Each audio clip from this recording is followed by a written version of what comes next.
Hello everyone, मैं दीपक सिंघल स्वागत करता हूं सभी का विद्या गुरु के मंच पर। दोस्तों, ये वीडियो होने वाली है दिसंबर के पहले सप्ताह की वीडियो, जहां पर मैं 1 दिसंबर से 10 दिसंबर तक के इंपॉर्टेंट करंट को कवर करूंगा। कोशिश करूंगा कि सेशन आधे घंटे से ऊपर का ना हो। और ये सेशन आईबीपीएस पीओ में जो बच्चे इंटरव्यू पर जा रहे हैं उनके लिए तो बहुत इंपॉर्टेंट होगा ही। साथ के साथ एसबीआई पीओ को जो बच्चे प्रिपरेशन कर रहे हैं, बैंकिंग की तमाम जॉब्स के लिए, एसएससी, सीएचएसएल, सीजीएल, एमटीएस की प्रिपरेशन करने वाले छात्रों के लिए बेहद ही इंपॉर्टेंट रहेगी। इसके साथ साथ डीएसएसबी, केवीएस, एनबीएस, तमाम जो टीचिंग एग्जाम्स में पूछे जाने वाले करंट है, उसमें भी ये सारे करंट बहुत इक्वली इंपॉर्टेंट होंगे। पहली बार चैनल पर आए हैं तो जरूर लाइक कीजिएगा वीडियो को।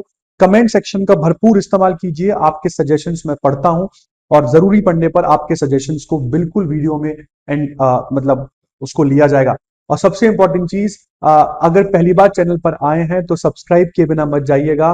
चैनल को सब्सक्राइब कीजिए, बेल आइकॉन को प्रेस कीजिए। मेरी आने वाली अपडेट्स आप लोगों तक टाइमली पहुंचे, उसके लिए आप सुनिश्चित कीजिएगा। और अगर कोई भी बच्चा कंफ्यूज है एसएससी, सीजीएल, बैंकिंग के लिए कौन से कोचिंग संस्थान में जाए, मैं पहले आपको कई बार बता चुका हूं, विद्या गुरु से अच्छा संस्थान नहीं है। हम केवल दिल्ली एनसीआर के प्रतिष्ठित संस्थान नहीं है, हम भारत के प्रतिष्ठित संस्थानों में से एक है। हमने कई सालों की मेहनत से कई बच्चे IBPS PO, SBI PO, SSC,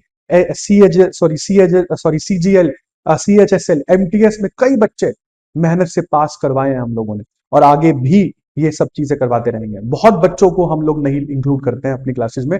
हम बहुत ही कंस्ट्रेंट सी स्ट्रेंथ रखते हैं ताकि एक एक बच्चे पर ध्यान दिया जा सके। अभी भी सोच रहे हैं बैचेस में कैसे अपने आप को एनरोल करें, तो वीडियो के अंत में दिए हुए, बिल्कुल बॉटम में दिए हुए पट्टी पर चलने वाले नंबरों पर कॉल कीजिए। अपनी सीट बिल्कुल आप सुनिश्चित कीजिए। आपका ज्यादा समय नहीं लूंगा, आइए जल्दी से शुरू करते हैं। सबसे पहले है भारत का जीडीपी दर, जो कि क्वार्टर 2 का जीडीपी दर है, 8.2% आया है। और ये जीडीपी दर जो है वो इस वित्तीय वर्ष का है। सबसे इंपॉर्टेंट चीज क्या है कि इसी क्वार्टर के पिछले वित्तीय वर्ष के जीडीपी दर से ये कई गुना ज्यादा है। क्वार्टर 2 2024-25 के वित्तीय वर्ष में हम लोगों ने 5.6% का जीडीपी जो रेट है वो प्राप्त किया था। इस बार ये प्राप्ति दर 8.2% जा पहुंचा है। और इसका कारण बताया जा रहा है भारत का मैन्युफैक्चरिंग, सेकेंडरी और टर्शरी सेक्टर में बहुत इंप्रूवमेंट हुआ है। इसके बाद दोस्तों आगे बढ़ते हैं। प्राइम मिनिस्टर जो नरेंद्र मोदी है, उन्होंने रामायण थीम पार्क, और उस रामायण थीम पार्क में लॉर्ड राम की 77 फीट की जो प्रतिमा है उसका शुभारंभ किया। रामायणा थीम पार्क गोवा में किधर? साउथ गोवा में। आपको बता दूं, एक मठ है वहां पर जिस मठ का नाम है श्री श्यामस्थान गोकर्ण प्रपतागली जीवोत्थम मठ। इस मठ को बने भी 550 साल हो गए हैं। तो उस उपलक्ष्य में प्राइम मिनिस्टर मोदी को वहां बुलाया गया और इन्होंने वहां पर 2 चीजों का इनॉग्रेशन किया, रामायणा थीम पार्क और उस थीम पार्क में मौजूद लॉर्ड राम की 77 फीट ऊंची मूर्ति। इसके बाद आगे बढ़ते हैं। Institute of chartered accountants of India ने एक Guinness book of world record बना दिया है। कैसे? सबसे ज्यादा बच्चों का करियर गाइडेंस सेशन इन लोगों ने जो है वो यहां पर अपना ऑर्गेनाइज किया। Guinness book of world records के ऑफिशियल्स ने बोला कि उन्होंने खुद 6166 बच्चे तो उन्होंने खुद गिने हैं।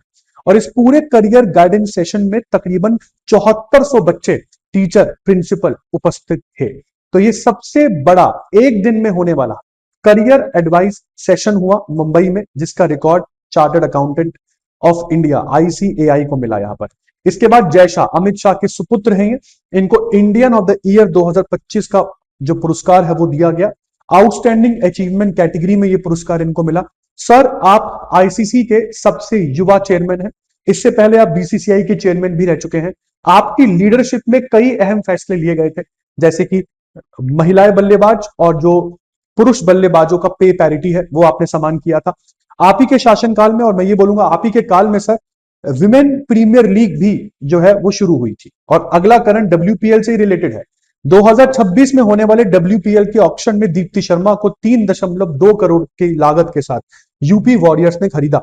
आपको बता दूं, ये इस बार के ऑक्शन में बिकने वाले सबसे महंगे प्लेयर हैं दीप्ति शर्मा। हालांकि इन्होंने सबसे महंगे प्लेयर जो उसका डब्ल्यूपीएल के होने का रिकॉर्ड तो नहीं तोड़ा है, क्योंकि वर्ष 2023 में 3.4 करोड़ में स्मृति मानधना को खरीदा गया था और अभी तक ये सबसे महंगी महिला बल्लेबाज प्लेयर हैं। हालांकि इनका भी नाम बहुत ज्यादा आजकल न्यूज में चर्चित है। 3.2 करोड़ में यूपी वॉरियर्स ने इनको रिटेन किया है। इसके बाद आगे बढ़ते हैं। इंटरनेशनल मॉनेटरी फंड ने भारत के क्वार्टर टू में जो जीडीपी जो हमने क्वार्टर टू में जीडीपी निकाली और हमने बोला कि 8.2% के आसपास हम लोगों का जीडीपी है।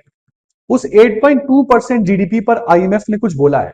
आईएमएफ ने बोला है कि सर आपका जीडीपी जो वो है मेथोडोलॉजी है, मतलब जिस तरीके से आप लोग जीडीपी निकालते हो उससे हमको दिक्कत है, क्योंकि आप वर्ष 2011-12 का बेस ईयर यूज करते हो जो कि काफी पुराना है। हालांकि भारत सरकार ने बोला भी है कि क्वार्टर 3 का जो आंकड़ा आएगा वो एक नए बेस ईयर के साथ आएगा जो कि 2023-24 होगा।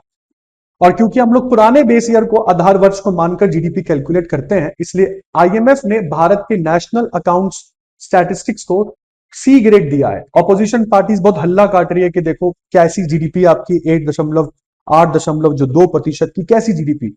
आईएमएफ के रिपोर्ट कार्ड में तो आपको सी कैटेगरी का ग्रेड मिला हुआ जो बहुत अच्छा नहीं होता है। तो क्या करोगे ऐसी ग्रोथ का? उन सभी पॉलिटिशियंस को बता दूं, हालांकि मैं पॉलिटिशियंस और पॉलिटिक्स पर बहुत ज्यादा टिप्पणी नहीं कसता हूं, मैं उनको यही बोलना चाहूंगा कि थोड़ा पढ़ लें आप भी। ये भारत के केवल अकाउंटिंग मेथड को कैटेगरी सी दिया गया है, और अगर हम आईएमएफ की बात मान ले तो ये 8.2% का जीडीपी 10% के पार हो सकता है। तो यहां पर क्वार्टर 3 के रिजल्ट के आने का वेट कीजिएगा आप, जो जनवरी फरवरी तक आएगा। और जहां तक मुझे लग रहा है कि अगर हम लोग बेस ईयर रिवाइज कर लेते हैं तब यही ऑपोजिशन पार्टीज की जो नेता है वो प्लीज अपनी नाक बचाइएगा, क्योंकि उस समय 10% से ऊपर भारत की जीडीपी के जाने के आसार जो है वो साफ दिखाई पड़ेंगे। आगे बढ़ते हैं दोस्तों। इसके बाद एक साइक्लोन, एक चक्रवात जो 26 नवंबर को बना था, हालांकि उसने बारिश जो है वो बहुत बरसाई पूरे श्रीलंका में, तमिलनाडु की तट, आंध्र प्रदेश का दक्षिणी हिस्सा, और इस चक्रवात का नाम दिया गया है दीतवा। दीतवा एक येमेनी शब्द है और वर्ल्ड मेट्रोलॉजिकल डिपार्टमेंट के द्वारा कई सारे शब्दों में से एक शब्द यूज किया जाता है साइक्लोन का नाम देने के लिए। इसके बाद आपको बता दूं, इंडियन जो मेट्रोलॉजिकल डिपार्टमेंट है उन्होंने यहां पर कई सारे अलर्ट्स इशू करे थे तमिलनाडु, पुडुचेरी और दक्षिणी आंध्र प्रदेश के लिए। आगे बढ़ते हैं दोस्तों। प्राइम मिनिस्टर नरेंद्र मोदी ने यहां पर स्काई रूट एरोस्पेस का इंफिनिटी कैंपस इनॉग्रेट किया। अब इस कंपनी के बारे में थोड़ा सुन लीजिए। ये कंपनी भारत की बहुत सी प्राइवेट स्पेस कंपनीज में से एक है, बट इस कंपनी की उपलब्धता इसलिए बहुत जरूरी हो जाती है क्योंकि ये कंपनी एक तो प्राइवेट कंपनी है, स्पेस में काम करती है। इन्होंने अपना खुद का एक ऑर्बिटर लॉन्च व्हीकल भी जो है वो बना लिया है। मतलब इनके खुद का एक लॉन्च व्हीकल है, एक रॉकेट है जिसका नाम इन्होंने विक्रम फर्स्ट रखा है। और ये लॉन्च व्हीकल जो है ना दोस्तों, ये सक्सेसफुली जो एक तरीके से मतलब सैटेलाइट्स कह लीजिए, सक्सेसफुली इन सैटेलाइट्स को ये स्पेस में जो है वो प्लेस कर सकता है, तो अपने आप में बहुत ही बेहतरीन है। और यहां तक कि प्राइम मिनिस्टर मोदी जब इनका इंफिनिटी कैंपस का उद्घाटन कर रहे थे तब भी वो बोलने से अपने आप को रोक नहीं पाए कि ये प्राइवेट स्पेस रेवोल्यूशन से कम नहीं है। मतलब ये निजी क्षेत्र में ये कैंपस जो है वो किसी क्रांति से कम नहीं है। आगे बढ़ते हैं दोस्तों। अगला करंट है जकार्ता। जकार्ता बना दुनिया का सबसे ज्यादा पॉपुलस शहर, सबसे ज्यादा जनसंख्या रहती है दुनिया में अगर किसी शहर में तो वो जकार्ता है। यूएन की रिपोर्ट की माने तो तकरीबन 42 मिलियन लोग जकार्ता में इस समय रहते हैं, इंडोनेशिया में। हालांकि ये टाइटल कभी किसी समय जापान के टोक्यो शहर को दिया जाता था। जकार्ता के बाद दूसरे नंबर पर बांग्लादेश का ढाका और तीसरे नंबर पर जापान का टोक्यो आता है। इसके बाद दोस्तों भारत के गृह मंत्रालय के द्वारा आईटीबीपी के डायरेक्टर जनरल सर आप प्रवीण कुमार हैं, और प्रवीण कुमार जी जो है ये आईटीबीपी के ऑलरेडी डीजी हैं। और क्योंकि बीएसएफ के जो डीजी थे दिलजीत सिंह चौधरी, ये क्योंकि रिटायर हो गए हैं, इसलिए अब अगला जब तक डीजी नहीं चुना जा रहा है, केवल उतनी देर के लिए मिस्टर प्रवीण कुमार जी सर आपको आईटीबीपी के साथ साथ बीएसएफ भी संभालनी है। तो क्योंकि आपका जो ओरिजिनल रिक्रूटमेंट था वो आईटीबीपी था और बीएसएफ आपको एडिशनल दिया गया है, तो इसलिए आप बीएसएफ के एडिशनल चार्ज डीजी कहलाएंगे सर। आप परमानेंट डीजी नहीं है बीएसएफ के, आप परमानेंट डीजी हैं आईटीबीपी के। आगे बढ़ते हैं। अगला करंट है इंडियन एयरफोर्स के डायरेक्टर जनरल। कौन सी विंग के डायरेक्टर जनरल है ये? इंस्पेक्शन और सेफ्टी। नाम है इनका air marshal Tejbir Singh. Sir आपको 37 सालों का एक्सपीरियंस है इंडियन एयरफोर्स में, तकरीबन 7,000 घंटों से ज्यादा के फ्लाइंग आवर्स का एक्सपीरियंस है आपका। इसके बाद आगे बढ़ते हैं। इसरो के चेयरमैन जो नारायणन जी है, उन्होंने केरला की कैपिटल तिरुवनंतपुरम में भारत का पहला निजी क्षेत्र का नेविगेशन टेक्नोलॉजी हब जो है वो स्थापित कर दिया है। वो इनॉग्रेट करने पहुंचे जिसका नाम है एसन। अभी तक जो नेविगेशन आप लोगों को मिलता है भारत में वो या तो गूगल का है, नहीं तो वो मैप माई इंडिया का है। अब एक नई कंपनी आपको बहुत जल्द दिखने को मिलेगी, एसन। एसन का मतलब है Anant centre of excellence for navigation. इसकी स्थापना अनंत टेक्नोलॉजीज लिमिटेड द्वारा की गई है। बहुत ही जल्द ये लोग भी एप्लीकेशन निकालेंगे। देखने वाली बात है कि क्या गूगल की प्राथमिकता को तोड़ पाओगे आप। आगे बढ़ते हैं दोस्तों। हाल फिलहाल में भारत ओडीआई मैच खेल रहा था साउथ अफ्रीका के अगेंस्ट, जहां पर दो रिकॉर्ड बने। पहला, रोहित शर्मा जी जो है ये सबसे ज्यादा छक्के मारने वाले बल्लेबाज बने। इन्होंने पाकिस्तान के सबसे बड़े छक्के मारने वाले बल्लेबाज शाहिद अफरीदी का रिकॉर्ड जो है 351 छक्कों का रिकॉर्ड इन्होंने तोड़ दिया है, रोहित शर्मा। जब मैं छक्का बोलता हूं तो थोड़ा सा रोहित शर्मा जो है और पाकिस्तान, मतलब पाकिस्तान का चेहरा मेरे सामने बन जाता है, ऐसा लगता है जैसे पाकिस्तानियों को पीट रहे हैं सर। आगे बढ़ते हैं जी। इसके बाद इसी मैच में जो विराट कोहली भी खेल रहे थे, इस मैच में रांची में हो रहा था ये मैच। रांची के विराट कोहली में रांची में इस मैच के दौरान विराट कोहली ने अपना शतकीय पारी खेला और इन्होंने टोटल ओडीआई में शतक लगाने की भी हाफ सेंचुरी से ऊपर कर लिया है। 52 ओडीआई जो शतक है वो सब विराट कोहली के नाम पर है। गोट जो विराट कोहली है उनके नाम पर है। और आगे बढ़ते हैं, अभी और भी सेंचुरीज आना बाकी हैं अगर ये ओडीआई से रिटायरमेंट नहीं लेते हैं। इसके बाद भारत में जो टोटल इंस्टॉल्ड पावर कैपेसिटी है कि हमारे पास कितनी ऊर्जा मतलब बनाने की क्षमता है, तो वो 5 लाख से ज्यादा हो गई है सर। 5,05,223 मेगावाट का एक तरीके से भारत के पास इंस्टॉल्ड कैपेसिटी है, मतलब 500 गीगावाट कह सकते हो आप लोग। सबसे गजब चीज यहां पर यह है कि इस 5,05,023 मेगावाट में जो नॉन फॉसिल फ्यूल कैपेसिटी है, मतलब जिसमें हम लोग जीवाश्म ईंधन का इस्तेमाल नहीं करते हैं, वो 2,59,423 मेगावाट है। जबकि जीवाश्म ईंधन का इस्तेमाल कर बनाई जाने वाली ऊर्जा का शेयर यहां पर 2,45,600 है, जो कि बगैर जीवाश्म बनाए जाने वाली ऊर्जा के स्रोतों से कम है, जो कि पहली बार हुआ है। इसका मतलब भारत जो है वो जलवायु परिवर्तन, कार्बन डाइऑक्साइड के उत्सर्जन को कम करने के लिए सही दिशा में कार्य कर रहा है। हालांकि भारत का टारगेट है कि 2030 तक गैर जीवाश्म ईंधन का इस्तेमाल करते हुए नवीकरणीय ऊर्जा का जो टोटल कैपेसिटी है वो 500 मेगावाट तक कर ले, जो कि हम मेरे हिसाब से थोड़ा सा मिस हो सकते हैं डेडलाइन से, बट काम हमारा सही दिशा में चल रहा है। हालांकि भारत का एक टारगेट और है कि हम 2070 तक दुनिया में नेट जीरो देश बनना चाहते हैं। आगे बढ़ते हैं दोस्तों।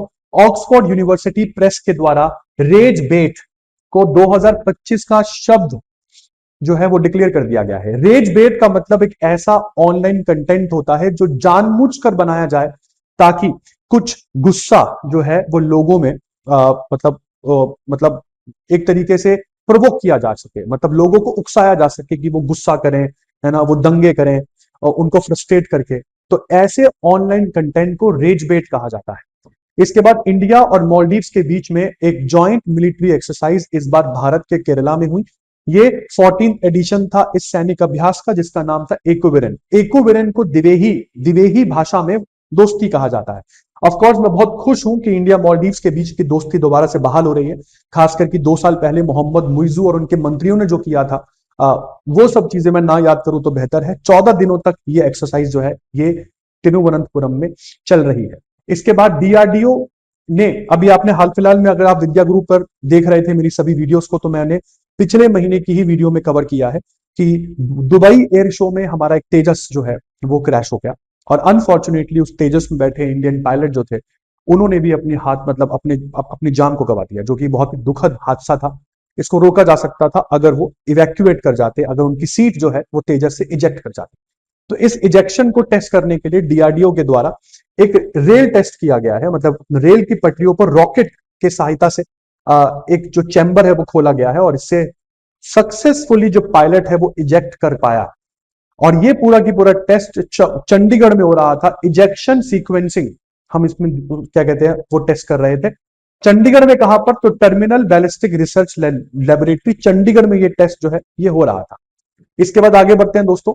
रामकृष्ण चंदर जो है वो एलआईसी के नए एमडी बने। एलआईसी में 2-3 एमडीज होते हैं। अभी फिलहाल जो एमडी है वो आर दोरई स्वामी है और दोरई स्वामी के साथ साथ जो रामकृष्णन चंदर है ये भी एलआईसी में एमडी की भूमिका निभाएंगे। एलआईसी जिसकी स्थापना वर्ष 1956 में हुई थी, जिसका हेडक्वार्टर मुंबई में है, उस एलआईसी की अपन बात कर रहे हैं। इसके बाद सर सितंबर 2027 तक अपने पद पर रहेंगे। अब मैं पंजाब नेशनल बैंक की बात करता हूं। जब से पीएनबी बना है मतलब 1898 में इनका, सॉरी माफ कीजिएगा, 1894 में पीएनबी बना है। तो जब से पीएनबी बना है तब से पीएनबी ने कभी भी किसी फीमेल, किसी महिला को अपना ब्रांड एम्बेसडर नहीं बनाया है। हाल फिलहाल में विश्व विजेता भारतीय टीम की कैप्टन हरमनप्रीत कौर को पीएनबी ने जो है वो अपना ब्रांड एम्बेसडर चुन लिया है, जो साफ साफ पीएनबी के दिशा निर्देशों में बदलाव को दिखाता है कि पीएनबी भी महिला सशक्तिकरण के समर्थन में है। इसके बाद आगे बढ़ते हैं दोस्तों। इस समय पीएनबी का जो टैगलाइन है वो है the name you can bank upon. ये आपसे इंटरव्यू के दौरान पूछा जा सकता है। पीएनबी में सरकार की हिस्सेदारी 70.08% है। इसके बाद CSIR, council of scientific and industrial research, और इस संस्था के अंतर्गत काम करने वाली नेशनल एरोस्पेस लेबोरेटरी ने हंसा 3NG के नाम से एक ट्रेनिंग एयरक्राफ्ट जो है वो बनाया है। आपको बता दूं, भारत में बढ़ती हुई मांग, कौन सी मांग? प्राइवेट पायलट के लाइसेंस की मांग, कमर्शियल पायलट के लाइसेंस की मांग को देखते हुए इस ट्रेनिंग एयरक्राफ्ट को बनाकर तैयार किया गया है। कुप्पम आंध्र प्रदेश में 150 करोड़ की लागत से बनी इस फैक्ट्री में इस हंसा 3G को, जो कि ट्रेनिंग एयरक्राफ्ट है, उसको बनाकर तैयार किया गया है। 29 नवंबर 2025 को ये बना और उसके बाद अगले महीने, मतलब इसी महीने इसका इनॉग्रेशन जो है वो किया गया। इसके बाद इंडियन नेवी डे, भारतीय नौसैनिक दिवस 4 दिसंबर को सेलिब्रेट किया जाता है। अच्छा, 4 दिसंबर का दिन ही क्यों चुना हमने? क्योंकि वर्ष 1971 में भारतीय जो युद्ध लड़ रहे थे पाकिस्तानियों के साथ बांग्लादेश को बनवाने के लिए, उस युद्ध में भारत ने एक ऑपरेशन चलाया था, ऑपरेशन ट्राइडेंट। इस ऑपरेशन में भारतीय नौसेना के द्वारा पाकिस्तान पर एक सफल जो परीक्षण है वो किया गया था, एक तरीके से अटैक मानिए वो किया गया था। हमने परखच्चे उड़ा दिए थे पाकिस्तानियों के इस दिन, और इसी याद में 4 दिसंबर का दिन भारतीय नौसैनिक दिवस के रूप में प्रसिद्ध है। इसके बाद दोस्तों, रिजर्व बैंक ऑफ इंडिया ने एक सूची निकाली है डीसिप बैंक की, डोमेस्टिक सिस्टमैटिकली इंपॉर्टेंट बैंक से। यूं मानिए कि ये इतने बड़े बैंक है कि इनका फेल होना भारतीय अर्थव्यवस्था के फेल होने जैसा है। और जो भी इस सूची में होते हैं उनको बेसल नॉर्म्स के अंतर्गत एक एडिशनल सेट 1 कैटेगरी का जो पैसा है वो अपने पास रखना पड़ता है। मतलब इसको हम आने वाले क्लासेस में समझेंगे कि क्या होता है ये सेट 1 कैटेगरी। बट आप ये समझ के चलिए कि इस सूची में भारतीय state bank of India, HDFC bank, ICICI bank, 3 bank शामिल है। इसके बाद दोस्तों, केरला में 100 साल पुरानी कोऑपरेटिव सोसाइटी को अंतरराष्ट्रीय कोऑपरेटिव अलायंस के द्वारा global cooperative cultural heritage site declare कर दिया गया है। इस 100 साल पुरानी हेरिटेज कल्चरल हेरिटेज साइट का नाम है उरांगुल लेबर कॉन्ट्रैक्ट कोऑपरेटिव सोसाइटी, जो आज से 100 साल पहले 1925 के दशक में बनी थी। हालांकि इस सूची में अपना उरंगल के साथ साथ भारत की अमूल भी है। तो इंडिया की अब 2 ऐसी कोऑपरेटिव सोसाइटीज हैं जो इस ग्लोबल लिस्ट में शामिल है। एक तो ULCCS है और दूसरी है डॉक्टर वर्गीस कुरियन म्यूजियम अमूल आनंद। इसके बाद प्राइम मिनिस्टर ऑफिस का नाम चेंज कर दिया गया है। प्राइम मिनिस्टर मोदी ने अपने दफ्तर का नाम बदलकर सेवा तीर्थ कर दिया गया है, और जो साफ दिखाता है कि प्राइम मिनिस्टर मोदी और इनकी सरकार की अप्रोच क्या है कि नागरिक प्रथम है, और हम लोग अथॉरिटी के लिए नहीं बैठे, हम लोग सेवा करने के लिए बैठे हैं। इसके बाद दोस्तों आगे बढ़ते हैं। इंदिरा गांधी इंटरनेशनल एयरपोर्ट, अंतरराष्ट्रीय हवाई अड्डा इंदिरा गांधी का जो है, इंदिरा गांधी हवाई अड्डा, ये भारत का पहला वाटर पॉजिटिव हवाई अड्डा बना। अब बड़ा क्वेश्चन आता है कि वाटर पॉजिटिव हवाई अड्डा होता क्या है सर? बेटा, वो हवाई अड्डा जो उतना पानी बना दे, उतना पानी रिप्लेनिश कर दे जितना, मतलब वो यूज भी नहीं करता, तो उतना पानी। अगर हम बात करें तो इंदिरा गांधी अंतरराष्ट्रीय हवाई अड्डा फ्रेश वाटर ज्यादा रिप्लेनिश करता है, मतलब उतना ज्यादा कि जितना वो कंज्यूम भी नहीं करता। तो अपने कंजम्पशन से ज्यादा ये लोग जो स्वच्छ जल है उसको साफ कर देते हैं, मतलब स्वच्छ जल को जो है वो उपलब्ध करवा देते हैं। इस वजह से इनको वाटर पॉजिटिव एयरपोर्ट कहा गया। साल भर में तकरीबन 40 मिलियन यात्री जो है वो इंदिरा गांधी अंतरराष्ट्रीय हवाई अड्डे से ट्रेवल करते हैं। इसके बाद अभिषेक शर्मा, जिन्होंने अपना रिकॉर्ड भी तोड़ा था, आउटस्टैंडिंग प्लेयर है ये, और इन्होंने 314 रन मारे थे और T20 international Asia cup addition में, जिस पूरे एडिशन में सर जो है ये प्लेयर ऑफ द टूर्नामेंट भी रहे। इनको हाल फिलहाल में डीपी वर्ल्ड का ब्रांड एम्बेसडर बना लिया गया है। ये डीपी वर्ल्ड वो है जिसके ब्रांड एम्बेसडर ऑलरेडी आपको बीच में दिख रहे होंगे, टॉमी फ्लीटवुड और the GOAT Sachin Tendulkar already DP World के ब्रांड एम्बेसडर हैं। इन दोनों के साथ साथ अब तीसरा नाम और जुड़ गया है, दैट इज अभिषेक शर्मा। आगे बढ़ते हैं दोस्तों। नागपुर यूनिवर्सिटी जब से बनी है तब से आज तक इस यूनिवर्सिटी में कोई भी वाइस चांसलर के पद पर महिला नहीं बैठी थी। तो अभी हाल फिलहाल में नागपुर यूनिवर्सिटी की नई महिला वीसी जो है वो चुनी गई हैं, जो पहली महिला यूनिवर्सिटी, पहली महिला वीसी हैं इस यूनिवर्सिटी का की मैडम का नाम है इनका नाम है मनाली मकरंद क्षीरसागर। और आपको जब मैं पॉलिटी पढ़ाऊंगा तब मैं आपको बताऊंगा कि जो भी राज्य का राज्यपाल होता है, गवर्नर होता है, वो सभी राज्यों की विश्वविद्यालयों का, सभी स्टेट यूनिवर्सिटीज का वो कुलाधिपति होता है, चांसलर होता है। और चांसलर होता है इसलिए वो उप कुलाधिपतियों की नियुक्ति करता है, मतलब वाइस चांसलर्स जो है वो गवर्नर के द्वारा ही अपॉइंट किए जाते हैं। तो नागपुर कहाँ है? महाराष्ट्र में। और महाराष्ट्र के गवर्नर कौन है? आचार्य देवव्रत जी। तो उन्होंने अपॉइंट किया है मैडम को। इसके बाद आगे बढ़ते हैं। इंडियन आर्मी ने थका दिया चीनियों को। हमने कई बार नोटम इशू करे, और जब भी हम कभी नोटम इशू करते हैं तो नोटम इशू तब किया जाता है जब कोई मिसाइल परीक्षण करना होता है ना। तो चीनी जो शिप्स होते थे, स्पाई शिप्स, वो नोटम की तारीखों के आसपास जो थे वो भारतीय हिंद महासागर, अरब सागर और बंगाल की खाड़ी में आकर खड़े हो जाते थे कि भारत जो है वो जब मतलब जिस दिन मिसाइल परीक्षण करेगा तो हम सब चलेंगे देखने के लिए कि भारत ने कितनी रेंज की मिसाइल जो है वो टेस्ट करी, और भारत का क्या लोहा है, मतलब क्या है इनके पास और क्या टेक्नोलॉजी है, वो सब चीज देखने के लिए। तो हम क्या करते थे, हमने 3 महीनों तक इनको बहुत दौड़ाया। जब भी डेट पास आती थी कि इस दिन अब टेस्ट हो ही जाएगा, हम उस दिन टेस्ट कैंसिल कर देते थे। थक गए थे ये सभी लोग भाग भाग कर, और फिर एक दिन हमने 2 दिन पहले नोटम इशू किया और तीसरे दिन हमने परीक्षण कर दिया। क्योंकि पानी के जहाज अगर फुल स्पीड में भी चलेंगे तो भी 2 दिनों तक, 2 दिनों के अंतराल में भारत की उस टेस्टिंग साइट पर पहुंचना इनके लिए बहुत मुश्किल था।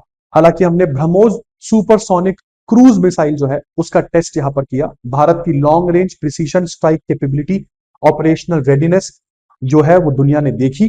ब्रह्मोस मिसाइल का ये परीक्षण भारतीय सेना के सदर्न कमांड और ट्राई सर्विस कमांड जो है अंडमान निकोबार की, उनके ज्वाइंट ऑपरेशन के तहत ये टेस्ट जो है वो किया गया। इसके बाद दोस्तों आगे बढ़ते हैं। Azlan Shah, Sultan Azlan Shah cup के फाइनल में भारत बेल्जियम से हारा, बट हम लोगों ने यहाँ पर जो सिल्वर मेडल है वो अपने नाम किया। हालांकि बेल्जियम का ये पहला गोल्ड मेडल है सुल्तान अजलान शाह कप में, बट ये कप का फाइनल मलेशिया में चल रहा था, और भारतीय हॉकी टीम का जो स्टैंडर्ड है वो दुनिया में फिर से एक बार ऊंचा होता देख बड़ा गर्व महसूस होता है। इसके बाद दोस्तों आपने ये न्यूज भी पढ़ी होगी कि संचार साथी एप्लीकेशन की मदद से सरकार आपके मोबाइल में झांक पा रही है। आप पर एक सर्विलेंस जो है वो रखा जा रहा है, आप पर जो सरकार है वो नजर रख रही है, आपके बिना पूछे ये सब काम हो रहा है। क्यों? क्योंकि सभी जो स्मार्टफोन्स बनाने वाली कंपनीज हैं उनको सरकार ने दिशा निर्देश दे रखे थे कि आप अपनी कंपनी के मोबाइल फोन में संचार साथी एप्लीकेशन को प्री इंस्टॉल देंगे, पहले से ही आपके जो फोन में ये इंस्टॉल्ड आएगी। और जब रूमर्स फैलने लगी कि इस एप्लीकेशन की मदद से सरकार झांक रही है आपका जो डेटा है उसको एक्सेस कर पा रही है, तो डिपार्टमेंट ऑफ टेलीकम्युनिकेशन की तरफ से एक लेटर आया जिसने बोला कि अब कोई जरूरत नहीं है स्मार्टफोन मैन्युफैक्चरर्स को अपने डिवाइसेस में इस एप्लीकेशन को डालकर बेचने की, है ना। तो अब कोई जरूरत नहीं है। इसके बाद अंतरराष्ट्रीय आइडिया का पहली बार जो चेयरमैनशिप है वो भारत को मिली। इंटरनेशनल आइडिया का फुल फॉर्म होता है international institute for democracy and electoral assistance. आपको बता दूं दोस्तों, ये संस्था जिसकी स्थापना सन 1995 में हुई थी, जिसका हेडक्वार्टर स्वीडन के स्टॉकहोम में है, ये सस्टेनेबल डेमोक्रेसी को, मतलब सतत जो लोकतंत्र है पूरी दुनिया में, उसको बचाने की बात करता है। और इस संस्था के अध्यक्ष के रूप में भारतीय निर्वाचन आयोग के मुख्य निर्वाचन आयुक्त श्री ज्ञानेश कुमार जी जो है, chief election commissioner of election commission of India, वो यहां पर जाएंगे, इसको लीड करेंगे। इसके बाद आगे बढ़ता हूं दोस्तों। हरियाणा ने अपना कुछ दीनदयाल लाडो लक्ष्मी योजना का जो डिसबर्समेंट मॉडल है वो थोड़ा चेंज किया है। आपको पता होना चाहिए कि दीनदयाल लाडो लक्ष्मी योजना के अंतर्गत हरियाणा की सरकार सभी लड़कियों को 2100 रुपए महीने की धनराशि विमेन पेंशन के नाम पर देती है। हालांकि यहां पर हरियाणा के मुख्यमंत्री नायब सिंह सैनी ने यह बोला है कि ये 2100 रुपए अब मंथली नहीं दिए जाएंगे, ये हमने 6300 रुपए कर दिया है, जो कि क्वार्टरली, मतलब 3 महीने में एक बार दिए जाएंगे। तो 3 महीने में एक बार अब सभी लड़कियों को हरियाणा सरकार 6300 रुपए, आपका कोई नुकसान नहीं हुआ, टेंशन मत लीजिएगा, उल्टा पैसे आपको एक साथ मिलेंगे, है ना। तो 6300 रुपए हर 3 महीने बाद आपके अकाउंट में आ जाया करेंगे। इसके बाद women peace and security index, जो महिलाओं से संबंधित मुद्दे, शांति से मुद्दे, सुरक्षा के मुद्दों पर विचार करके दुनिया के 181 देशों को अंक देता है और फिर एक उनको रैंकिंग दी जाती है। इस पूरे के पूरे सूचकांक को Georgetown institute for women peace and security plus peace research institute Oslo के द्वारा दिखाया जाता है। और आंकड़ों में महिला शांति और जो सुरक्षा सूचकांक है उसमें टॉप नंबर पर आपको अगर कंट्रीज के नाम बताऊं तो डेनमार्क, आइसलैंड, नॉर्वे, स्वीडन और फिनलैंड देखने को मिलेंगे। जबकि बॉटम 10 में Afghanistan, Yemen, central African Republic, Syria, Sudan जैसे देश आपको देखने को मिलेंगे। भारत की रैंकिंग इस इंडेक्स में 131वें स्थान पर है। इसके बाद दोस्तों आगे बढ़ते हैं। हमारे पास पिछले वित्तीय वर्ष का टूरिज्म ट्रेंड आया है कि भारत में ज्यादातर कौन कौन से मॉन्यूमेंट्स को देखने के लिए टूरिस्ट पहुंचे, और इन सभी मॉन्यूमेंट्स में नंबर 1 पर रहा आगरा का ताजमहल, जहां पर तकरीबन 6.26 मिलियन जो वो है ट्रेवलर्स वो ताजमहल को देखने पहुंचे। नंबर 2 पर सन टेम्पल कोणार्क, 3 पर कुतुब मीनार दिल्ली, चौथे पर रेड फोर्ट दिल्ली, 5वें पर बीबी का मकबरा औरंगाबाद, 6वें पर एलोरा केव्स औरंगाबाद, 7वें पर गोलकुंडा फोर्ट हैदराबाद, 8वें पर आगरा का फोर्ट आगरा में, 9वें पर फोर्ट अगोडा गोवा और 10वें पर चार मीनार हैदराबाद जो है वो अपने स्थान पर रही। इसके बाद दोस्तों आगे बढ़ते हैं। एयू स्मॉल फाइनेंस बैंक जो हाल फिलहाल में आरबीआई के द्वारा जिसे यूनिवर्सल बैंक का जो क्रेडिट है वो दे दिया गया है, इस बैंक ने रणबीर कपूर और रश्मिका मांधाना को जो है अपने ब्रांड एम्बेसडर के रूप में चुन लिया है। ये एयू स्मॉल फाइनेंस बैंक है। इसके बाद दोस्तों इंडिया मलेशिया की जॉइंट मिलिट्री एक्सरसाइज हरिमाऊ शक्ति है जो इस बार राजस्थान डेजर्ट भारत में हुई। ये इस बार इसका 5वां संस्करण था जो 5 से 18 दिसंबर तक चलेगी। इसके बाद दोस्तों उसी तरीके से भारत और फ्रांस के बीच में भी एक युद्ध जो है, मतलब युद्ध नहीं सॉरी माफ कीजिएगा, भारत और फ्रांस के बीच में उसी प्रकार से एक जो एयर एक्सरसाइज है वो होती है। एयर एक्सरसाइज का मतलब एक अपना जिसको आप बोलते हैं इसको वायु सैनिक या वायु सेना अभ्यास जो है वो होता है जिसका नाम है गरुड़। इस बार ये अभ्यास फ्रांस में एयरबेस 118 मॉन्ट दे मरसान सिटी फ्रांस में ये हुआ। और ये अभ्यास जो है ये 8वां संस्करण था इस अभ्यास का। उसी तरीके से गरुड़ शक्ति, अगर तो गरुड़ है तो फिर इंडिया फ्रांस आ जाता है, और गरुड़ शक्ति है तो इंडिया इंडोनेशिया आ जाता है। तो इस बार गरुड़ शक्ति एक अभ्यास, एक सैनिक अभ्यास जो इस बार का ये 10वां संस्करण था। इस बार ये हिमाचल प्रदेश के बकलो में हुआ। तो इंडिया और इंडोनेशिया के बीच में होने वाला ये युद्ध अभ्यास आप साफ यहां पर देख सकते हैं, गरुड़ शक्ति।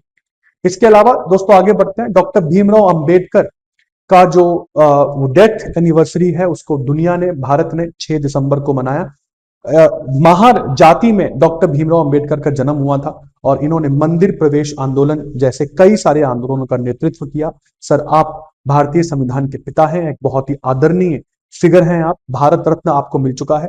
डॉक्टर भीमराव अंबेडकर की अगर मैं बात करता हूं दोस्तों, तो डॉक्टर भीमराव अंबेडकर के इस 6 दिसंबर के दिन को बहुत से दलित महापरिनिर्वाण दिवस भी इसको बोलते हैं। इसके बाद ओला उबर की गुंडागर्दी खत्म, क्योंकि अब सरकार के द्वारा एक तीसरी टैक्सी की ब्रांड लॉन्च कर दी गई है जो पायलट बेसिस पर लॉन्च की गई है। मतलब दिल्ली और गुजरात जैसे महानगरों में, सॉरी बड़े बड़े राज्यों और केंद्र शासित प्रदेश में केवल अभी लॉन्च करके देख रहे हैं कि इसका रिएक्शन क्या आता है। अगर बहुत बढ़िया आया तो इसको पूरे भारत में लॉन्च किया जाएगा। नाम है इस टैक्सी का भारत टैक्सी, जो कि ministry of corporation national e governance division के अंतर्गत इसको लॉन्च किया गया है। इसके बाद दोस्तों आगे बढ़ते हैं। यहां पर जो कनाडा की सरकार है उन्होंने बहुत बड़ी घोषणा कर दी है। उन्होंने बोला है कि हमने सीरिया और सीरिया पर शासन करने वाले एचटीएस ग्रुप को टेरर रिलेटेड सैंक्शन से मुक्त कर दिया है। मतलब इन पर लगे हुए सैंक्शंस को, प्रतिबंधों को हमने हटा दिया है। अच्छा, ये प्रतिबंध इस देश ने सीरिया पर लगाए कब थे? जब बाशर अल असद की सरकार को हटाकर इस पूरे सीरिया पर जो नियंत्रण है वो स्थापित कर लिया था हयात तहरीर अल शाम ने, जो कि एक टेररिस्ट ऑर्गेनाइजेशन थी। उस समय कनाडा जैसे कई पश्चिमी देशों ने पूरी सीरिया पर लाद लाद के प्रतिबंध लगाए। हालांकि कनाडा ने सीरिया को प्रतिबंध मुक्त कर दिया है, जिससे पश्चिमी देशों की एक विचारधारा काफी क्लियर होती है कि इनका पूरे मिडिल ईस्ट को लेकर, एशियन इकोनॉमीज को लेकर जो आजकल जो ट्रेंड है वो बहुत पॉजिटिव होता हुआ दिख रहा है। इसके बाद दोस्तों आगे बढ़ते हैं। लुआना लोब्स लारा दुनिया की सबसे यंगेस्ट सेल्फ मेड करोड़पति बनी है, बिलियनर बनी है। इनकी कंपनी का नाम है काल्ची, जिसकी आज की डेट में वैल्यू 11 अरब यूएस डॉलर हो गई। मैडम 29 वर्षीय ब्राजीलियन एंटरप्रेन्योर हैं, आपका नाम लुआना लोब्स लारा है। इसके बाद दोस्तों वर्ल्ड एथलेटिक्स अवार्ड 2025 में अरमान डुप्लांटिस और सिडनी मैकलॉफिन लेब्रोने को world athletes of the year award के साथ सम्मानित किया गया। डुप्लांटिस जो है ये स्वीडन के रहने वाले हैं और ये पोप वॉल्ट नामक स्पोर्ट से कनेक्टेड है। उसी तरीके से सिडनी मैकलाफ्लिन लेब्रोन है, मैडम आप अमेरिका की रहने वाली हैं और 400 मीटर रेस के साथ आप कनेक्टेड है। ये अवार्ड इनको वर्ल्ड चैंपियनशिप के दौरान दिए गए थे, जो इस बार जो है वो टोक्यो में हुए, और एथलीट्स के लिए इससे बढ़िया ऑनर नहीं होता है। इसके बाद रूस में आने वाले प्राइम मिनिस्टर पुतिन, सॉरी माफ कीजिएगा, प्रेसिडेंट पुतिन के भारत में आने से पहले एक बहुत ही चर्चित एग्रीमेंट रहा रेलोस, क्योंकि पुतिन जो है वो अपनी संसद से इस एग्रीमेंट को पास करवा के लाए थे। रेलोस जिसकी फुल फॉर्म होती है reciprocal exchange of logistics support. अब इस एग्रीमेंट को भारतीय संसद द्वारा रेटिफाई करना अभी मतलब रुका हुआ है, अभी हम इस पे जो है वो सोच विचार कर रहे हैं। पर जैसे ही भारतीय संसद इस एग्रीमेंट पर मोहर लगा देती है दोस्तों, तो भारत और रूस एक दूसरे के जो मिलिट्री बेसिस है, जो नौसैनिक बेसिस है, उसको इस्तेमाल कर सकते हैं। तो तरह तरह की चीजों के लिए हम एक दूसरे के देशों में उपस्थित इन चीजों को इस्तेमाल कर सकते हैं, जैसे कि मिलिट्री फैसिलिटी, जैसे कि refuelling, repair, supply, berthing, maintenance, ये सब चीजें जो है। और इस एग्रीमेंट की सहायता से भारत रूस के तकरीबन 40 से ज्यादा नेवल बेसिस और एयर बेसिस का एक्सेस प्राप्त कर सकता है। इसके बाद दोस्तों सिपरी की बात करते हैं। स्टॉकहोम इंटरनेशनल रिसर्च इंस्टीट्यूट ने top 100 arms producing and military services company की सूची निकाली है, और इस सूची में नंबर 1, 2, 3 पर सब अमेरिकी दिखेगी आपको। सबसे ज्यादा हथियार 2024 में लॉकहीड मार्टिन ने बनाए, नंबर 2 पर आरटीएक्स ने बनाए, नंबर 3 पर नॉर्थरॉप ग्रूमेन कॉर्पोरेशन ने बनाए, और ये तीनों ही कंपनियां अमेरिका की कंपनियां हैं। जबकि भारत की भी 3 कंपनियां इस सूची में दिखी। हिंदुस्तान एरोनॉटिक्स लिमिटेड जो तेजस बनाती है, नंबर 44वें पर रही। Bharat electronics limited BEL rank 58 पर रही। ये बेल जो है ये बहुत ही जल्द हैमर मिसाइल भारत में बनाना शुरू करेगी, जिसकी न्यूज मैंने अपनी पिछली क्लास में मेंशन करी थी। सेफ्रॉन डिफेंस एरोस्पेस के साथ मिलकर भारत में बेल जो है वो हैमर मिसाइलें जो है वो बनाएगा। इसके बाद माजागॉन डॉक शिप बिल्डर्स लिमिटेड जो भारतीय तटरक्षक, भारतीय नौसेना के लिए कई सारे जहाज बनाते हैं, वो भी इस सूची पर नंबर 91 पर रहे। इसके बाद दोस्तों आगे बढ़ते हैं। Last but not the least, 7 दिसंबर को आर्म्ड फोर्सेस फ्लैग डे जो है वो मनाया जाता है। इस दिन उन सब शहीदों को याद किया जाता है, उनको सम्मानित किया जाता है जिन्होंने अपनी जान की परवाह किए बिना देश की रक्षा करी, देश की सुरक्षा करी, देश की सीमाओं को सशक्त रखा। आर्म फोर्सेस डे 7 दिसंबर को ऐसे वीरों की वीर गति को याद करने के लिए मनाया जाता है। और इसी के साथ मैं दीपक सिंघल अंत करता हूं दिसंबर 1 के इन सभी इंपॉर्टेंट करंट अफेयर्स का। आई होप आपको मजा आया होगा। पहली बार चैनल पर आए हैं तो जैसे कि मैंने बोला, सब्सक्राइब के बिना मत जाइएगा दोस्तों। अच्छा लगता है जब आप सब्सक्राइब करते हैं और लगता है कि हाँ मेरी मेहनत जो है वो इस चैनल के लिए, आप लोगों के लिए रंग ला रही है, और इसी तरीके की वीडियो बनाने का मन करता है ना। आप कमेंट सेक्शन का उपयोग भरपूर कर सकते हैं, अपने सुझाव दे सकते हैं। मैं कोशिश करता हूं कि हर बच्चे के दिए गए सुझाव को मैं समय से पढूं और रिप्लाई करूं। इसी के साथ मैं दीपक सिंघल आप सभी से विदा लेता हूं। बहुत ही जल्द मिलूंगा दिसंबर 2 की वीडियो के साथ। तब तक अपना ध्यान रखिएगा, घर पर रहिए, सुरक्षित रहिए। धन्यवाद।